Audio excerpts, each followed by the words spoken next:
Dans la vie, on est souvent confronté à un gros dilemme. Faut-il choisir de faire ce qui nous passionne, ce que l'on aime, ou alors plutôt de faire ce qui rapporte de l'argent de manière pragmatique? Dans cette vidéo, je te partage ma vision sur cette question épineuse à laquelle tu seras forcément tôt ou tard confronté si tu veux devenir entrepreneur. C'est parti!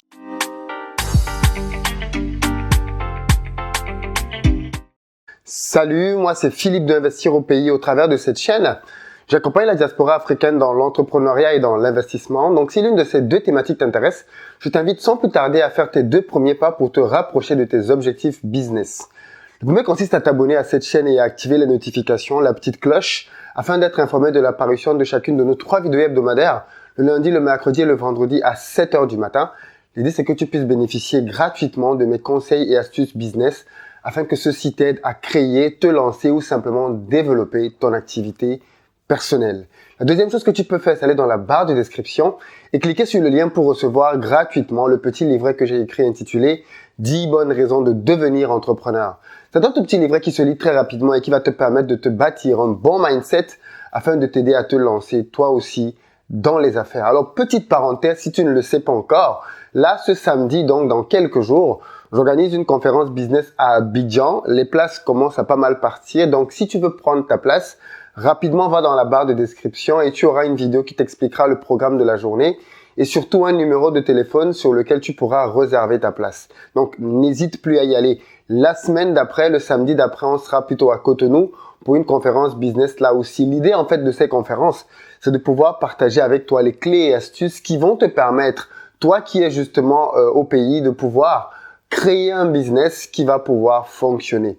Si tu as déjà une activité, ça va être l'occasion pour toi de pouvoir passer à un autre cap, un autre niveau de développement de ton activité. En tout cas, c'est ce que je me propose de te délivrer comme contenu pendant ces journées intensives de formation. Fin de la parenthèse. Alors, aujourd'hui, je voudrais parler avec toi d'un sujet quand même assez important parce que tu as peut-être déjà entendu parler de cette fameuse problématique. Mais sache que quand les gens viennent faire des études en Europe, si tu ne vis pas en Europe ou du moins en Occident, ils se posent souvent ce dilemme-là de est-ce que je fais une filière qui m'intéresse ou alors je fais plutôt une filière qui va rapporter de l'argent. Parce que clairement, les résultats peuvent être totalement différents en fonction du choix que tu vas faire en réponse à cette question-là. Déjà, prenons un premier cas de figure très simple. Moi, j'ai par exemple autour de moi plusieurs personnes qui ont choisi de suivre leur passion. Ça a été des domaines type le droit, ça a été des domaines type la fiscalité, ça a été des domaines type l'histoire, la géographie ou même simplement la philosophie. Et ces personnes-là, venues d'Afrique, ont fait des études dans ces domaines-là. Et il se trouve qu'à la sortie de leurs études, malheureusement, il n'y avait pas de travail pour elles. Elles ont fait ce qui les passionnait pendant 5 années d'études, 7 années parfois même pour certaines qui ont eu un doctorat. Mais au final, il n'y a aucune débouchée. Il n'y a pas de boulot pour devenir historien. Il n'y a pas de boulot pour devenir prof de philo. Il n'y a pas de boulot pour devenir, je sais pas moi, avocat spécialisé dans le droit des Africains en France. Bref, ils ont choisi leur passion et au final, se sont retrouvés dans des situations très compliquées. Certains ont d'ailleurs été obligés de retourner au pays parce que n'ayant plus le droit de rester en France, parce qu'il faut savoir qu'en Europe, généralement, quand tu viens pour étudier, quand tu as fini tes études, alors les pays, en fonction des pays, les règles diffèrent. Mais si tu ne trouves pas un travail très rapidement, tu es obligé de rentrer dans ton pays à moins que tu deviennes clandestin, justement. Malheureusement, plusieurs personnes, justement, ont dû rentrer au pays malgré elles parce qu'elles n'avaient pas pu trouver un job. Et d'autres se sont contraints à rester, soit en devenant clandestin ou alors en faisant d'autres études. Donc, du coup, tu vas te rendre compte que tu as des gens ici qui ont déjà 2 bacs plus 5, 3 bacs plus 5, 4 doctorats, simplement parce qu'ils ont continué de filière en filière en cherchant une filière qui au final allait leur permettre d'avoir un travail. Et puis d'autre part, tu as des gens un peu plus pragmatiques, des gens qui ont dit, ok, ce qui est important finalement, c'est de pouvoir trouver un travail. Qu'est-ce qui permet de trouver un travail quand on est en France? Qu'est-ce qui permet de trouver un travail quand on est en Italie, en Angleterre, aux États-Unis, au Canada? Les gens se sont posés d'abord ces questions-là avant d'entrer pleinement dans le choix de leurs études.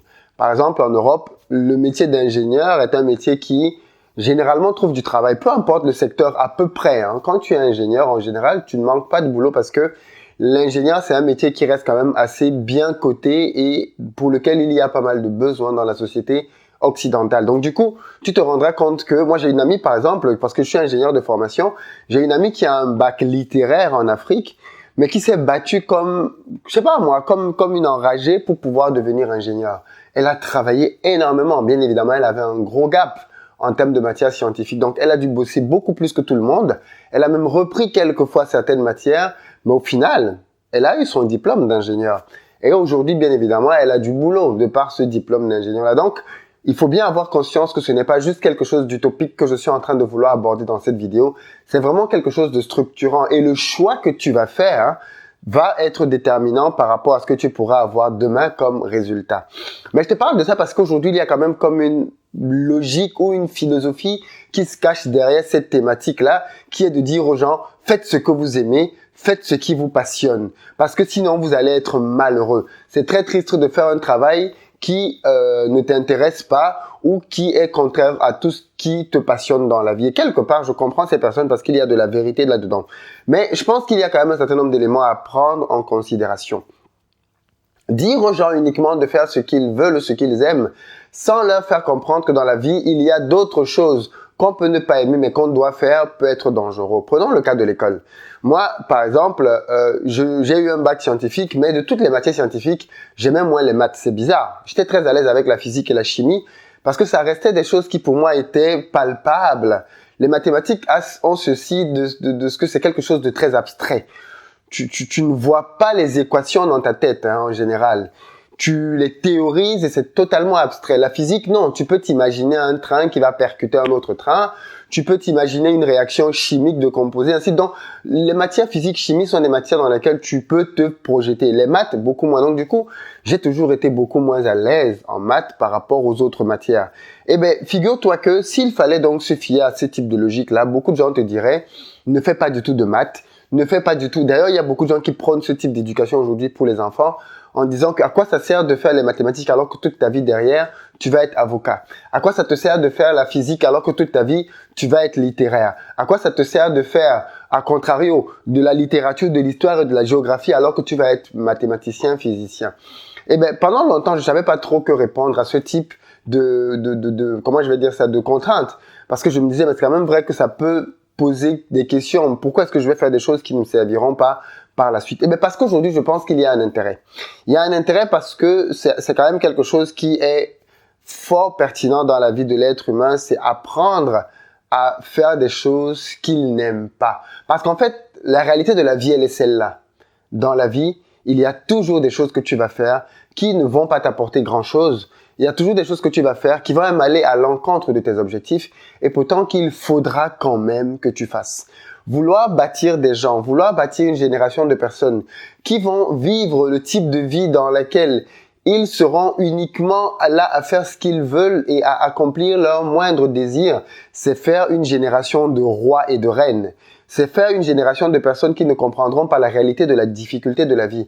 Et le jour où la vie leur donnera une belle claque, comme la vie sait si bien les attribuer, eh bien, je crains que ces personnes ne soient déstabilisées pour beaucoup trop longtemps, alors que pour quelqu'un qui est habitué aux difficultés, il aurait ou elle aurait pu les surmonter simplement. Moi, par exemple, pour revenir à mon parcours, j'ai fait plusieurs jobs dans ma vie, mais qui n'étaient pas des choses qui étaient définitives. C'était des moments de ma vie qui ont été parfois difficiles, mais qui ont contribué à faire de moi la personne que je suis aujourd'hui. Par exemple, quand j'ai été étudiant, j'ai fait plusieurs jobs. L'un des pires jobs que j'ai fait dans ma vie, ça a été un job de téléconseiller. Téléconseiller, je devais être au téléphone. Et c'était un job uniquement que j'avais pris pour une journée par semaine, le samedi, parce que j'avais besoin d'un complément de revenus. Donc, j'ai pris ce job de téléconseiller sans savoir vraiment où j'allais. Je me disais, ce sera juste passer des coups de fil au téléphone pour pouvoir convaincre des clients de prendre des abonnements téléphoniques. À l'époque, c'était dans un centre d'appel qui gérait Orange, SFR et Bouygues. Donc, j'ai appris justement dans cet environnement-là comment est-ce que ces trois compagnies-là faisaient leurs offres, comment est-ce qu'elles faisaient leurs produits et leurs techniques et stratégies pour pouvoir démarcher les clients. Donc, moi, j'appelais des gens justement pour leur vendre des abonnements ou leur proposer de proroger leurs abonnements. Alors, très rapidement, c'est un truc qui est devenu très saoulant pour moi, très difficile à faire. Parce que tout le temps au téléphone, ça commençait à me faire mal aux oreilles. Tu tombes sur des personnes qui sont de très mauvaise humeur, qui t'insultent copieusement, mais dès que tu as raccroché, le système déclenche un appel dans les secondes qui suivent et il faut que le prochain client, bien évidemment, qui ne t'a rien fait, qui ne t'a rien dit, que tu sois la personne la plus heureuse et la plus sympathique au monde pour pouvoir lui vendre notre produit. Donc, j'ai fait ce travail-là pendant un semestre. C'était très difficile. J'ai vu tellement de personnes stressées, personnes se faire virer parce que dans ce type d'environnement, c'est vraiment à l'appel, quoi, qu'on évacue les gens. Et ça m'a vraiment, bien évidemment, beaucoup déplu. Mais mine de rien, aujourd'hui, avec le recul, ça a contribué à me rendre confortable pour pouvoir faire de la vente au téléphone, ce que je fais souvent dans le cadre, par exemple, d'investir au pays. Je l'ai appris et je l'ai davantage maîtrisé au travers de ce job-là. Mais mine de rien, j'ai aussi appris des techniques de vente. Un autre job que j'ai fait, par exemple, ça a été vendeur de jeans. J'ai vendu des jeans chez Levi's quand j'étais étudiant. Pareil, être vendeur dans une boutique Levi's, quand on est de l'extérieur, on se dit « Ah ouais, c'est sympa, tu as des réductions pour des jeans Levi's. » C'est vrai, à l'époque, je pouvais acheter des jeans Levi's à moins de 50 €. Mais vendeur dans la boutique de Levi's, ça n'a pas du tout été rose. Et ça a été mon premier vrai job. Parce que tu dois passer du temps dans l'arrière-boutique pour pouvoir ranger les jeans, parce qu'il y a une grosse activité de rangement. Tu n'es pas que là devant pour pouvoir vendre des jeans. Et surtout, dis-toi bien que pendant un certain moment dans la journée, la boutique est vide en fait, parce qu'il n'y a pas de client. Et quand il y a un client qui est dans la boutique, il faut que tu trouves le juste équilibre. Est-ce que tu vas suivre le client pour le saouler pendant qu'il est dans la boutique, à lui proposer d'acheter des jeans, ou alors tu vas d'abord le laisser faire sa découverte, ainsi de suite. Et tu vois, tout ça m'a appris énormément de techniques. Mais sur le coup, c'était très embêtant de faire ça parce que tu viens le matin, tu dois être là avant l'ouverture du centre et tu repars après la fermeture. Tu es debout toute la journée. Quand tu n'es pas à l'avant de la boutique pour vendre des jeans, tu es à l'arrière. Les responsables de la boutique qui te traitent comme un chien qui n'en ont rien à faire de toi et bien évidemment qui te demandent de faire les tâches les plus ingrates possibles, parfois même qui ne sont pas dans ton scope. Ça, c'est des choses que j'ai faites. Mais malheureusement, c'était quelque chose qui là aussi n'était pas plaisant. Et l'autre activité que j'ai faite aussi en tant qu'étudiant, ça a été que j'ai vendu au restaurant universitaire de la bouffe. Tu finis de faire les cours avec tes collègues, tes camarades de classe, et puis quand 30 minutes après ils viennent manger, c'est toi qui es à la cantine en train de leur servir à manger. Ça peut sembler dégradant de se dire, ouais, mais moi je suis un élève ingénieur, et c'est moi qui sers mes autres camarades, pourquoi est-ce que je ne suis pas plutôt de ceux qui mangent, et plutôt du côté de ceux qui servent? Ça aussi, ça a contribué à me façonner dans ma mentalité et à admettre la position dans laquelle j'étais, à m'humilier en sachant que c'était quelque chose de momentané. Et c'est ça la leçon que j'en ai tirée, c'est que quand tu décides dans la vie d'avoir quelque chose qui est précieux pour toi, il faudrait que tu intègres réellement le fait que ça ne va pas être facile tous les jours. Et que pour arriver à ton objectif, il n'est pas impossible que tu passes par des chemins dans lesquels tu feras des choses que tu n'aimes pas. Il faut que tu l'intègres. Mais il faut que ces choses que tu feras que tu n'aimes pas soient des choses temporaires, soient des choses momentanées. Le problème, c'est quand on reste beaucoup trop longtemps dans quelque chose qui était supposé être temporaire. Le problème, c'est quand le boulot que tu fais aujourd'hui et qui t'ennuie énormément a été un boulot que tu aurais dû faire pour qu'il soit une passerelle pour t'amener vers tes objectifs et qu'il est devenu ton boulot définitif. Le problème, c'est que c'est le boulot dans lequel tu aurais dû faire 6 mois ou 1 an et aujourd'hui tu es là-dedans depuis 5 ans et tu ne sais plus comment en sortir. Parce que tu penses que si tu quittes ce boulot-là, tu n'auras plus aucun employeur à l'extérieur qui voudra travailler avec toi. C'est là qu'est la difficulté véritable. C'est là qu'est le piège même et qui bloque beaucoup de gens. C'est qu'ils sont dans des activités aujourd'hui et ils ne savent pas comment en sortir. Eh ben, moi, la nouvelle que j'ai à t'annoncer justement au travers de cette vidéo, c'est que quand tu as une passion, c'est normal que tu veuilles t'épanouir dans cette passion. Mais l'idée que l'on véhicule aux gens là, disant « vis de ta passion et fais de ta passion ton métier », est quelque chose d'utopique parce que très peu de personnes pourront le faire. Si la vie te fait la grâce et l'opportunité de pouvoir avoir une passion que tu peux monétiser et vivre d'elle, il n'y a pas de problème, mais réalise que très peu de personnes sont dans ce cadre de figure-là. En revanche, qu'est-ce que les autres personnes font donc? Les autres personnes font simplement ce que j'ai fait et que je continue de faire. Elles savent qu'elles doivent s'adapter à des choses qu'elles n'aiment pas, mais ces choses qu'elles n'aiment pas sont des tremplins pour leur permettre d'aller vers ce qu'elles aiment. Qu'est-ce que je veux dire par là? Je veux dire par là que tu dois pouvoir faire un boulot, par exemple aujourd'hui, qui te permet de pouvoir payer tes factures, qui te met à l'abri du besoin, qui te permet de sécuriser ta famille. Mais ce boulot-là, comme tu le sais très bien, ne te permettra jamais de pouvoir vivre la vie que tu veux vivre. Ne te permettra jamais de pouvoir t'épanouir comme tu souhaiterais le faire. Alors, qu'est-ce que tu dois faire?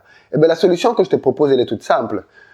Tu dois, en parallèle de ce boulot-là, travailler à créer quelque chose qui va te permettre de t'épanouir. Voilà pourquoi, si tu es passionné, par exemple, de voiture, si tu es passionné de moto, si tu es passionné d'aviation, si tu es passionné de je ne sais pas trop quoi, de restauration, il n'est pas obligatoire que tu travailles dans un de ces domaines pour être épanoui. Tu peux travailler dans un tout autre domaine. Par contre, l'argent que tu gagnes dans cet tout autre domaine-là te permet de pouvoir investir dans ta passion. Ça te permet de pouvoir justement aller dans des clubs auto, dans des clubs de pêche et tout ce que tu veux pour pouvoir vivre ta passion. Soit comme un hobby ou alors comme une activité que tu vas pouvoir transformer en activité génératrice de revenus. Et c'est ça le bon plan que beaucoup de gens utilisent. C'est-à-dire que pendant un moment donné, ils travaillent avec leur salariat et leur salariat leur permet de pouvoir générer de l'argent et même un peu de temps. Parce que quand tu es salarié, généralement, le soir, tu es libre. Donc, ce temps-là, les gens le prennent pour se former et petit à petit, ils commencent à créer un business, commencent à créer un blog, commencent à créer une chaîne YouTube, commencent à créer un site internet pour faire de l'e-commerce et commencent ainsi à gagner de l'argent. Et je l'ai déjà dit dans plusieurs vidéos ici. Si tu as un grand rêve et que pour pouvoir accomplir ce grand rêve, il te faut des moyens que tu n'as pas encore aujourd'hui, pas de problème. Commence petit, commence par un petit business qui va commencer par te donner de l'argent. Et avec l'argent que ton petit business va te donner, tu vas pouvoir grandir, faire grandir ce petit business, le rendre moyen et demain grand business. Quand tu regardes aujourd'hui beaucoup de personnes qui sont très riches, elles n'ont pas qu'un seul business. Elles ont 5, 10, 15, 20, 30, 50 investissements différents. Mais penses-tu qu'elles aiment les 50 domaines d'activité? Bien sûr que non. Mais elles ont le pragmatisme de se dire, même si je n'aime pas ça, il y a de l'argent à aller chercher dans ce domaine-là, donc je vais y aller. Donc, moi je dis, il faut toujours dans la vie que tu apprennes à gérer la contrainte, que tu apprennes à gérer le fait que tu n'auras jamais un monde dans lequel tout se fera comme tu veux. Ça, c'est pas vrai. Ça, c'est la télévision et ça, c'est pour les enfants gâtés. Dans la vraie vie, il faut que tu réalises que des choses vont souvent être difficiles, mais ces choses difficiles te serviront de tremplin pour pouvoir aller beaucoup plus loin. Donc, moi, clairement, ma philosophie de vie, c'est le pragmatisme d'abord. Ensuite, la passion et tout le reste viennent après. Tu as toute une vie pour pouvoir vivre de ta passion. Il faut juste, et ça, je veux vraiment insister là-dessus, il faut juste que ça reste comme étant ton objectif, de telle sorte que les choses que tu es supposé faire, qui sont des passerelles, ne deviennent pas des terminus. Si tu t'es lancé dans un petit job, si tu t'es lancé dans une petite formation pour apprendre quelque chose qui va te rapprocher de ton objectif, ne laisse pas ce tremplin devenir ton terminus. Surtout, surtout pas. Sers-toi de ce tremplin-là comme un tremplin véritablement pour aller vers ton terminus et vers l'objectif primordial et fondamental de ta vie. Et c'est ce que je voulais vraiment te partager dans cette vidéo. Alors, cette semaine est un peu spéciale. D'ailleurs, les 2 prochaines semaines, vu que je serai en déplacement en Afrique, à Abidjan et ensuite à Cotonou, et peut-être même d'ailleurs, je vais un peu me déplacer dans le pays. Hein, donc, je vais pas mal faire de vidéos juste pour te prévenir que il y a des chances que le mardi, le mercredi, le jeudi, bref, les autres jours de la semaine, tu reçoives des notifications. Donc, active vraiment la cloche parce que je vais essayer de te partager mon expérience et mon séjour dans chacun de ces pays-là pour que toi aussi, ça puisse t'enrichir et qu'on puisse vivre ce séjour-là ensemble, que tu vois les réalités de la Côte d'Ivoire, les réalités aussi du Bénin, que tu vois comment les gens vivent là-bas. Je vais aller à la rencontre des entrepreneurs locaux, partager avec eux sur leurs difficultés, voir comment on peut s'enrichir les uns les autres et quelles sont les synergies qui peuvent être créées. Dans tous les cas, suis-moi attentivement sur Instagram, suis-moi sur YouTube, suis-moi sur Facebook parce que d'un moment à un autre, je ne ferai pas tous les lives sur YouTube, je ferai pas tous les lives sur Facebook ni tous les lives sur Instagram. L'idée, c'est vraiment que tu me suives dans tous ces canaux-là pour ne rien manquer simplement de l'aventure que je suis en train d'aller y mener et bien évidemment des conseils et astuces business que je pourrais te partager. Reste connecté, il y a énormément de choses à partager avec toi, énormément de valeurs à t'apporter et qui j'espère vont te pousser à te lancer toi aussi, à cesser de dramatiser la situation dans laquelle tu es et commencer à voir les opportunités pour les saisir, te lancer et bâtir quelque chose de grand. La question que j'ai pour toi suite à cette vidéo-là, dis-moi d'après toi justement, qu'est-ce qui est le plus important? Suivre sa passion ou être pragmatique? Je t'ai donné ma position, mais la tienne m'intéresse. On en parle dans les commentaires comme d'habitude. Et à très bientôt.